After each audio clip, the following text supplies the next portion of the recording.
অতি শীঘ্রই চূড়ান্ত ডাক দেওয়ার ঘোষণা দিয়েছেন বৈষম্য বিরোধী ছাত্র আন্দোলনের অন্যতম সমন্বয়ক আব্দুল কাদের। শুক্রবার এক ফেসবুক পোস্টে তিনি এই ঘোষণা দেন।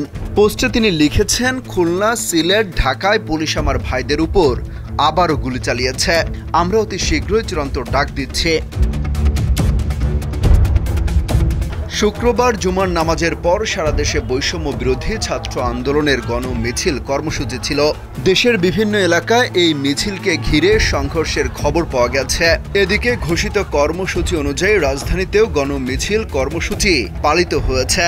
পূর্ব ঘোষিত কর্মসূচি অনুযায়ী শুক্রবার জুমার নামাজের পর রাজধানীর বিভিন্ন স্থানে বৈষম্য বিরোধী ছাত্র আন্দোলনের নেতৃত্বে গণমিছিল বের করা হয়। স্যান্ডেলিনা সো, রূপচর্চায় আভিজাত্য। তাদের সঙ্গে বিভিন্ন শ্রেণী পেশার মানুষ একাত্মতা জানিয়ে যোগ দেন।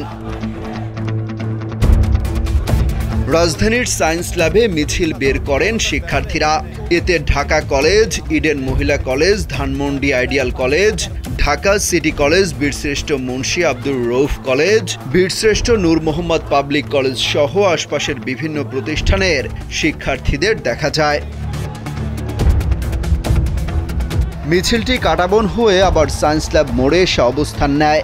শিক্ষার্থীরা সেখানে তাদের দাবি আদায়ের পক্ষে বিভিন্ন স্লোগান দেন। এছাড়া জাতীয় প্রেস ক্লাবের সামনে সমাবেশ শেষে ঢাকা বিশ্ববিদ্যালয়ের শিক্ষার্থী ও সম্মিলিত সাংস্কৃতিক পরিষদের কর্মীরা প্রথমে মিছিল নিয়ে শহীদ মিনারে যান। এই খবর ছড়িয়ে পড়লে আশপাশের এলাকায় বিক্ষোভরত শিক্ষার্থীরা শহীদ মিনারমুখী হন।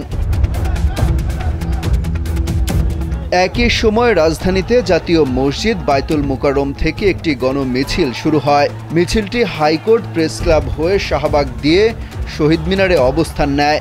একই সময় মিরপুরের ইসিবি চত্বরে শিক্ষার্থীদের গণমিছিল শুরু হয়। সেখানে বিপুল পুলিশ মোতায়েন ছিল। দফায় দফায় পুলিশের সঙ্গে আন্দোলনরত শিক্ষার্থীদের আলোচনা করতেও দেখা যায়।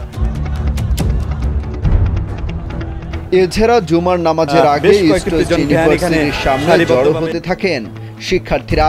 এরপর হয় সংক্ষিপ্ত সমাবেশ। বৃষ্টির মধ্যেই তারা বিশ্ববিদ্যালয়টির প্রধান ফটকের সামনে জড়ো হয়ে সমাবেশ করেন। সংক্ষিপ্ত সমাবেশের বক্তব্যে ছাত্ররা ৯ দফা দাবিতে আন্দোলন চালিয়ে যাওয়ার ঘোষণা দেন। অমিত হাসান রবিন, কালবেলা।